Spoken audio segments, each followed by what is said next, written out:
School में छुट्टी की घंटी बज गई थी। बच्चे खुशी से बाहर निकल रहे थे, लेकिन हमारे दोस्तों मोहित, रिया और रोहन के दिमाग में कुछ और ही चल रहा था।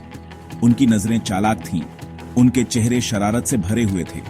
मोहित, रिया और रोहन बहुत अच्छे दोस्त थे। तीनों हमेशा साथ रहते थे। तीनों में से एक को भी शरारत सूझ जाती तो बाकी दोनों तैयार। आज फिर से कुछ प्लान बन रहा था। रोहन ने फुसफुसाते हुए कहा, आज तो मास्टर जी को परेशान करना है।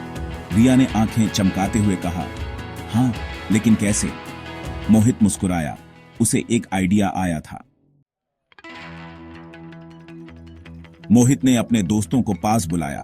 उसने धीरे से अपना प्लान बताया। रिया और रोहन मोहित की बातें ध्यान से सुन रहे थे।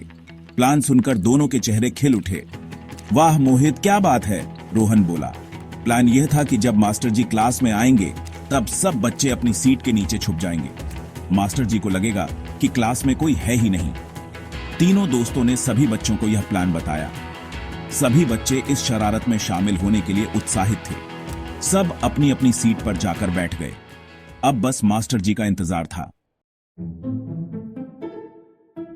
कुछ देर बाद मास्टर जी क्लास में आए। क्लास बिल्कुल खाली थी।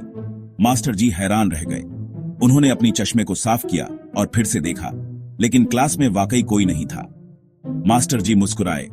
उन्हें बच्चों की इस शरारत पर गुस्सा नहीं आया, बल्कि उन्हें बच्चों की यह हरकत बहुत प्यारी लगी। उन्होंने सोचा कि क्यों ना बच्चों के साथ ही थोड़ी मस्ती की जाए।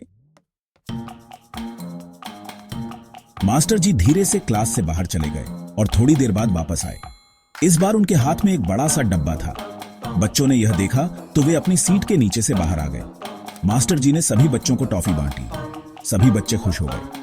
मास्टर जी की इस हरकत ने सबको हंसा दिया। उस दिन सभी ने खूब मस्ती की।